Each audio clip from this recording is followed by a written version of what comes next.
Inauguration de l'usine de transformation de tomates. Le chef de l'État, le capitaine Ibrahim Traoré, est arrivé ce matin à Bobo-Dioulasso, la capitale économique du Burkina Faso. À son arrivée, il a été accueilli chaleureusement par la population, à suivre dans ce journal. Et puis, le comité mixte prioritaire belgo-burkinabé évalue les relations entre le Burkina Faso et la Belgique afin de dresser le bilan de toutes les actions menées sur le terrain. Il ressort de cette rencontre que, malgré le contexte sécuritaire, des résultats ont pu être engagés. Une occasion justement pour l'ambassadeur de la Belgique de réaffirmer l'objectif de la Belgique qui est de travailler au profit de la population, à suivre dans ce journal. L'amicale du personnel douanier féminin, Gabel, tient depuis ce matin une conférence publique sur le genre dans l'administration douanière. Cette conférence se tient sous le thème le rôle du genre dans l'administration douanière. L'ouverture de la conférence à suivre dans ce journal. Mesdames et messieurs, bonsoir et bienvenue à ce rendez-vous consacré à l'actualité sur Savane TV. Et comme annoncé en titre, le chef de l'État, le capitaine Ibrahim Traoré, séjourne depuis cet après-midi à Bobo-Dioulasso. Le président du Faso va procéder à l'inauguration de l'usine de transformation de tomates le samedi 30 novembre prochain. Lors de son séjour, le capitaine Ibrahim Traoré va échanger avec les forces vives de Bobo-Dioulasso. En rappel, les travaux de construction de l'usine ont été lancés le 23 septembre 2023 par le chef de l'État. Le projet de construction de l'usine de transformation de tomates traduit justement la mise en œuvre du programme de l'entrepreneuriat communautaire par actionnariat populaire. Je vous l'annonçais également en titre, le comité mixte paritaire de concertation Burkina Faso-Belgique a tenu hier sa rencontre annuelle. Cette rencontre entre donc les deux pays vise justement à renforcer leur dialogue constructif et permanent afin d'aboutir à des discussions éclairées pour la bonne marche de la coopération belgo-burkinabé. La cérémonie d'ouverture a eu lieu au ministère des Affaires étrangères. Retour justement sur cette cérémonie d'ouverture avec notre reporter. Il s'agit là de Siblina Kelsey. La Belgique intervient depuis plusieurs années au Burkina Faso en faveur de la population vulnérable. Ces domaines d'intervention sont entre autres la santé, l'éducation, l'assainissement et l'entrepreneuriat agricole. L'objectif de la rencontre du comité mixte paritaire entre le Burkina Faso et la Belgique est de revisiter toutes les actions menées sur le terrain, les difficultés et les perspectives pour les années à venir.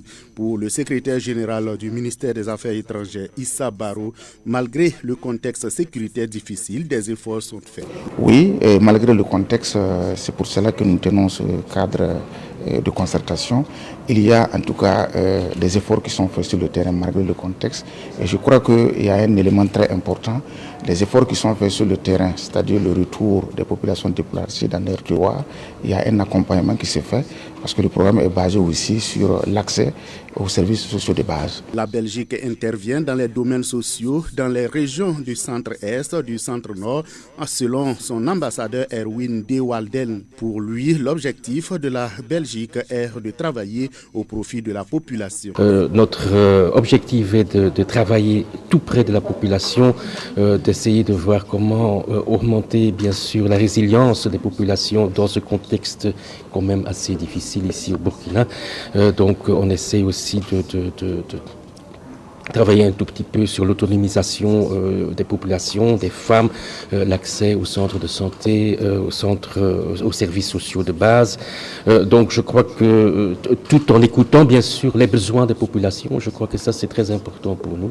On veut absolument être alignés sur les besoins des populations et aussi sur bien sûr les grandes orientations du gouvernement qui sont effectivement définies dans le PIA, le plan d'action de stabilité et de développement. Les années à venir, je crois que nous resterons aux côtés du Burkina. Cette réunion permettra d'évaluer l'état d'avancement du programme bilatéral belgo-burkinabé de coopération et voir comment le réorienter. La rencontre dure en principe une journée. Nouveau scandale dans la promotion immobilière au Burkina Faso. C'est le CORAG, organe chargé de la définition et du suivi de la vision stratégique du MPSR2 qui le révèle. Ce scandale concerne la société immobilière Socogib dont la privatisation a été justement plutôt approuvé l'État et le peuple burkinabé. Alors ce scandale a un lien avec les récentes tentatives de déstabilisation du pouvoir. Selon en tout cas le porte-parole du CORAG, il s'agit là du capitaine Azaria Farouk Sorgo. L'amer constat dans le processus de privatisation de la Socogib révèle que le paiement a consisté pour Azimo à revendre les éléments du patrimoine de la société, objet de la privatisation. Il s'agit de 4 immeubles situés entre le lycée Saint-Exupéry et l'ambassade d'Allemagne à un montant d'1,7 milliard de francs CFA, ayant ensuite servi au paiement de la contrepartie financière y afférente qui s'élevait à 1,793 617 464 francs CFA. Ce mécanisme soulève la question du créancier qui se paie à lui-même et laisse comprendre que la privatisation de la Socogib par l'État burkinabé ressemblait plus à un don de la part de l'État burkinabé à Mme Alizeta Ouedraogo dit Gando, présidente du conseil d'administration de la société Azimo, dans la mesure où l'État en est sorti appauvri. Outre cette vente effectuée par l'acquéreur de la Socogib, d'autres ventes aussi importantes qu'illicites ont été réalisées juste après l'accord de privatisation. Et au total, le montant des ventes des parcelles réalisées immédiatement après la privatisation de la Socogib s'élève à l'incroyable somme de 7 milliards 100 millions de francs CFA encaissés en moins de 5 ans. Les acquisitions à l'allure d'accaparement massif de terres par les sociétés Azimo et Socogib, désormais patrimoine de Mme Alizeta Ouedraogo di Gando, de ses fils et filles, ont concerné entre autres 183,47 hectares et 153,51 hectares au quartier Balkui, attribués en 2003, respectivement à Azimo et à la Socogib, toutes les deux sociétés appartenant à la même famille. 437 hectares, toujours à Balkui, dont une partie d'une valeur financière de 8 milliards 311 892 480 francs CFA, a été vendue en 2006. 900 hectares à Nyonko 2 en 2003.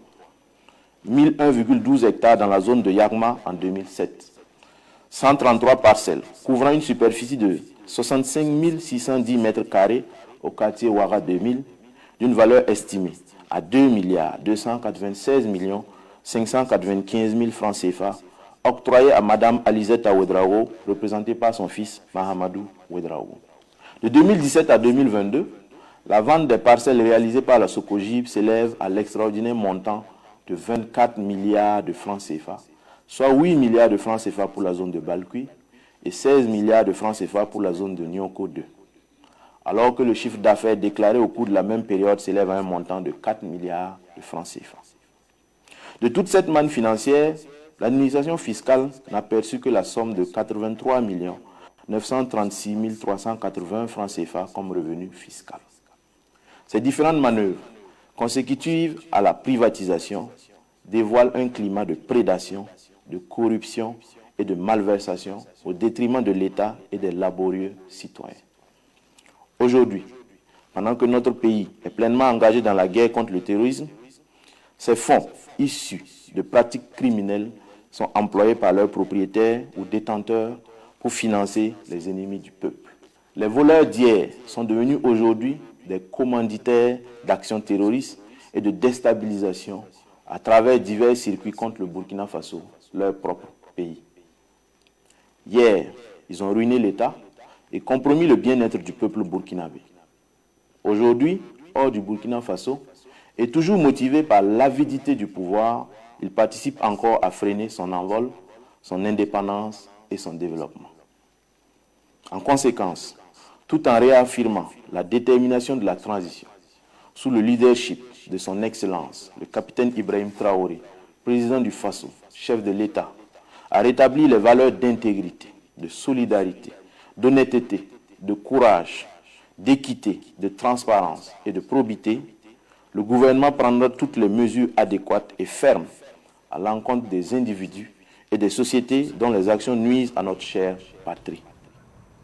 Après donc cette sortie du porte-parole du COURAG, le capitaine Azaria Sorgo, nous parlons de l'amicale du personnel douanier féminin, Gabel, qui souhaite l'intégration de plus de femmes dans l'administration douanière. Elle tient depuis ce matin une conférence publique sur le genre dans l'administration douanière. Comment garantir l'harmonie pour justement booster les performances? L'objectif de la conférence est de faire des propositions sur la rééducation des irrégularités dans l'administration douanière. Revivons justement l'ouverture de cette conférence publique avec Fatih Sankara. Malgré la possibilité offerte aux femmes d'intégrer l'administration douanière depuis 1974, leur représentation demeure faible. Les femmes représentent à peine 4,5% du personnel. L'amicale des femmes douanières ambitionne inverser cette tendance. C'est pourquoi les Gabel se penchent sur le genre dans l'administration douanière. Cette conférence, en tant qu'événement phare de l'année, revêt une importance capitale pour nous, car il touche à l'essence même d'une administration moderne, équitable et performante. En intégrant l'équité de genre dans nos pratiques, nous ne faisons pas seulement preuve de justice. Nous contribuons également à créer un environnement harmonieux et performant, où chaque individu peut donner le meilleur de lui-même. Cette conférence est une étape clé dans cette démarche. Il s'agira d'améliorer les performances des agents en intégrant la dimension genre dans leurs pratiques professionnelles, d'offrir un cadre d'échange permettant au personnel douanier de réfléchir sur le processus de promotion du genre dans l'administration. Le message des Gabel n'est pas tombé dans l'oreille d'un sourd. Interpellé, le directeur général des douanes affirme qu'un travail est en cours pour une équité du genre dans l'administration douanière. Ces dernières années, on a constaté une évolution en termes d'effectifs, mais beaucoup de choses restent à faire. Voilà, il y a déjà des quotas qui sont établis, qui vont permettre de renforcer l'effectif qu'on a en interne. Nous sommes en train de finaliser une étude genre et diversité. Et cette étude-là va permettre d'avoir une stratégie pour la prise en compte du genre, notamment comment étoffer l'effectif, mais aussi au quotidien, dans le lieu de travail, comment prendre en compte justement cette particularité des dames en milieu de travail. Même son de cloche au niveau du gouvernement. La ministre déléguée au budget rassure quant à la réduction des inégalités dans l'administration. On pense que cette conférence est la bienvenue. Ça permet de mettre tout le monde à niveau, aussi bien le personnel féminin, même que le personnel aussi masculin de l'administration douanière, pour qu'ils puissent ensemble arriver à faire, mettre en œuvre cette mission, faire un travail de façon inclusive pour améliorer en tout cas le niveau de mobilisation des ressources. Existe depuis une dizaine d'années. Page santé de cette édition, longtemps victime de préjugés, la médecine traditionnelle va désormais contribuer aux côtés des médecines modernes et alternatives à la prise en charge justement sanitaire des patients, et ce grâce au Salon international des professionnels de santé et de l'intégration des soins, un salon ouvert hier à Ouagadougou, et c'est un reportage signé Germaine Farama. La médecine traditionnelle, la médecine moderne et celle alternative ont chacune leur rôle à jouer dans la prise en charge sanitaire.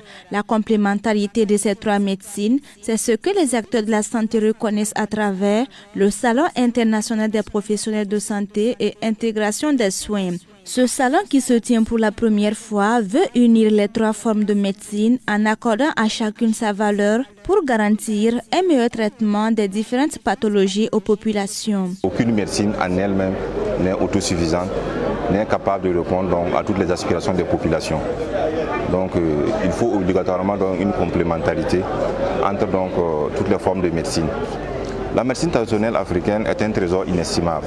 Voilà, c'est notre patrimoine culturel légué donc de génération en génération, et nous avons le devoir donc de garder ce trésor, de le valoriser et de le transmettre aussi. Ce jumelage des 3 médecines vise à débarrasser également la médecine traditionnelle de ses préjugés. Pour le président du Faso, représenté par son directeur de cabinet, ce salon devra contribuer au développement d'une médecine plus proche et inclusive afin d'offrir aux Burkinabés son droit d'accès aux soins de santé. Il convient de rappeler que nos populations, bien avant les médecines occidentales, avaient des valeurs et avaient des méthodes pour traiter les maux et les maladies auxquelles nous étions confrontés. Donc il est important que nous puissions revenir à ces valeurs. C'est déjà la première valeur de souveraineté. Aller vers ce mix considère qu'il y a une inclusion entre toutes les méthodes de santé pour donner à nos populations, bien sûr, les meilleurs soins possibles. Et à travers ce mix également, je pense que la couverture sera plus générale. La présidence a souhaité que les professionnels de santé profitent de cette initiative pour développer des solutions préventives et curatives. Ce premier salon international des professionnels de santé et intégration des soins qui se déroule jusqu'au 30 novembre avec la participation de la Chine et des pays de l'AES a à son programme conférences, rencontres B2B, visite de l'unité de production de médicaments UPharma et nuit des professionnels. L'actualité de ce soir est également marquée par l'association de jeunesse pour l'épanouissement des enfants et adolescents qui a organisé le week-end dernier une journée de solidarité au profit des enfants. Et pour cette 4e édition, l'association était dans les locaux de l'école publique de Guiba, dans la province du Zunweogo, région du centre-sud. Innocent Kaboré et Samuel Moko. C'est sous le thème « L'entraide communautaire, facteur de résilience » qui s'est déroulée la 4e édition de la journée de solidarité de l'association de jeunesse pour l'épanouissement des enfants et adolescents dans la commune de Guiba, province de Zunweogo. Une journée de solidarité pour permettre aux enfants de communier. Le représentant des élèves a exprimé sa joie. Je suis content d'avoir reçu le cadeau ce matin. Je dis merci à M. Pour le promoteur, c'est une manière d'inculquer aux enfants l'esprit d'entraide. Nous avons estimé que, avec le contexte national, il faut toujours développer l'enfant l'esprit d'entraide communautaire, qui est un facteur de résilience. Voilà. Donc, avec ces enfants, il faut apprendre un esprit de développement. Quand il y a l'entraide, nous avons tout.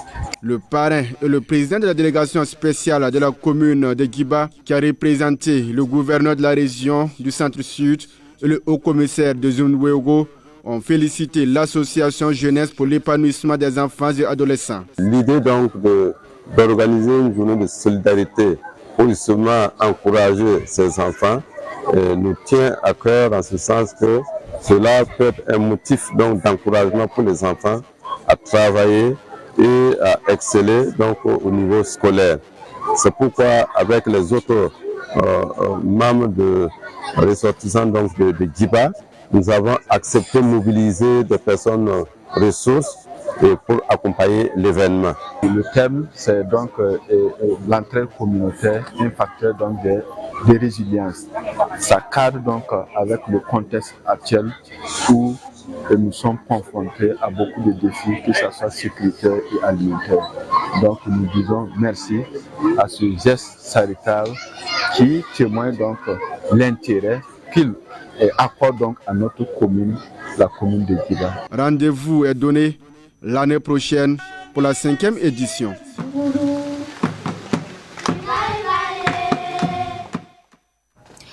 Après la région du centre-sud, nous déposons nos valises dans la cité du Cavalier Rouge, puisque cette cité est en ébullition depuis hier. Le top départ du festival annuel Les Nuits Atypiques de Koudougou, NAC, a été justement donné en présence des autorités administratives, coutumières et religieuses de la région du centre-ouest. Revivons justement l'ambiance de l'ouverture avec nos envoyés spéciaux. Il s'agit là de Abdoulaye Kinda et Ahmed Joël Kompaori.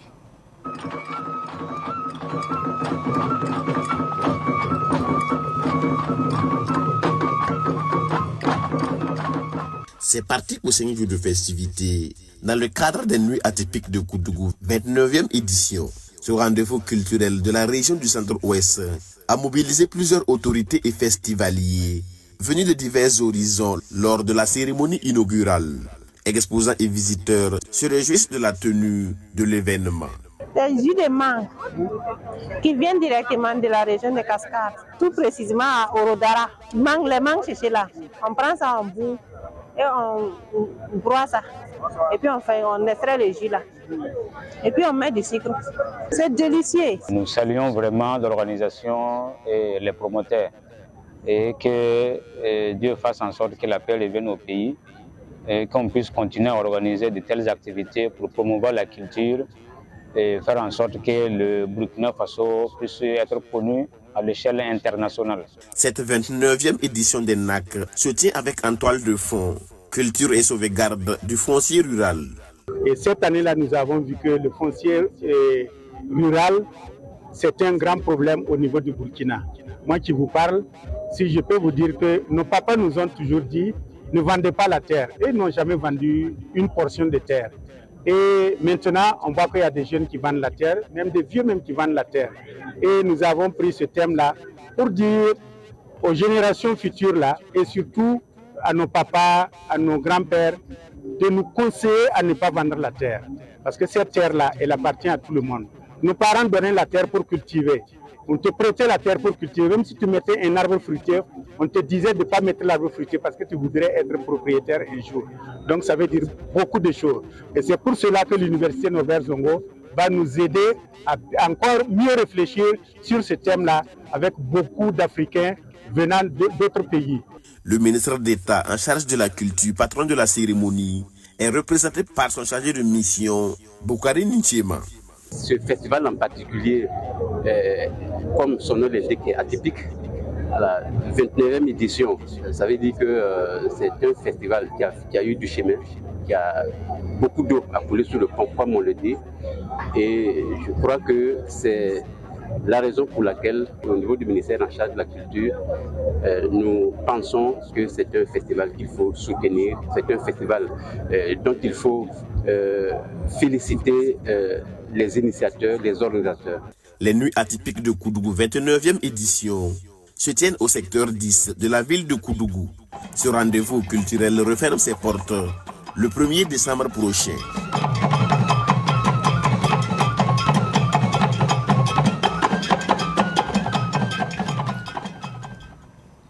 Le sport est également au menu de l'actualité de ce 28 novembre 2024. Canada FC a inscrit son nom dans le palmarès du tournoi de Maracana de l'association Vision XXL de Songné dans l'arrondissement 4 de la ville de Ouagadougou. Canada FC a battu justement Savar FC par un score d'1-0 dimanche dernier lors de la finale de cette compétition. Le film de la compétition avec Fatih Sankara. Il a fallu la seconde période pour départager Canada FC et Savar FC, les finalistes du 3e tournoi de Maracana de l'association Vision XXL. Canada FC a été plus à droite avec 1-0. Cette finale, Canada FC l'a préparée depuis des mois. C'est un sentiment de joie et de fierté d'avoir remporté ce tournoi. Voilà, donc c'est un tournoi de grande classe. Voilà. Je pense que ça fait 3 mois qu'on joue ça. Voilà, donc nous sommes très contents d'avoir remporté ce tournoi. Cette compétition a mis aux prises 24 équipes. Elle a duré 4 mois. À l'heure du bilan, Abdoulaziz Yanogo, le promoteur du tournoi de Maracana, se dit comblé. On peut dire vraiment que c'est une activité qui prospère. Les gens vraiment croient à cette initiative-là, qui relève de la politique de développement du chef de village Nava Boulouga, chef de Chordin, que nous travaillons vraiment pour l'accompagner dans ces initiatives. Je suis très satisfait parce qu'on a arrivé à avoir beaucoup de personnalités coutumières, religieuses et administratives qui sont venues représenter et qui sont venues voir réellement ce que fait l'association Vision ici à la Chordin. Et vraiment, nous sommes très contents de ce qui se passe aujourd'hui. Cette 3e édition est un triomphe selon le parrain Bruno Ouedraogo. Il s'engage à toujours soutenir le tournoi de Maracana. Tant que Dieu me donnera en tout cas la santé, je serai toujours à côté de mes jeunes frères qui animent l'association. Je voudrais aussi profiter de ce micro pour rendre hommage à mon petit frère Aziz qui est là, qui est le président de l'association, qui nous manque vraiment d'initiatives pour pouvoir rassembler les jeunes du village. C'est vraiment une occasion pour moi de lui dire grand merci pour tout ce qu'il fait. En plus du trophée, Canada FC empoche 150 000 francs CFA, 2 ballons et des jeux de maillot. Savoir FC 2e se contente d'une enveloppe de 100 000 francs et des jeux de maillot. Et cette pensée positive, avant de refermer cette édition, ne regrettez jamais d'avoir un bon cœur. Vous savez, toutes les bonnes choses reviennent et se multiplient, même s'il y a des ingrats parmi les personnes que vous avez soutenues moralement, matériellement, spirituellement ou en tout cas financièrement. Rappelez-vous de cette phrase, le bienfait n'est jamais perdu. C'est tout pour cette édition du soir que j'ai pris en tout cas du plaisir à vous présenter. Merci à vous pour votre constante fidélité. Excellente suite de programme accompagné bien sûr des programmes de la télévision.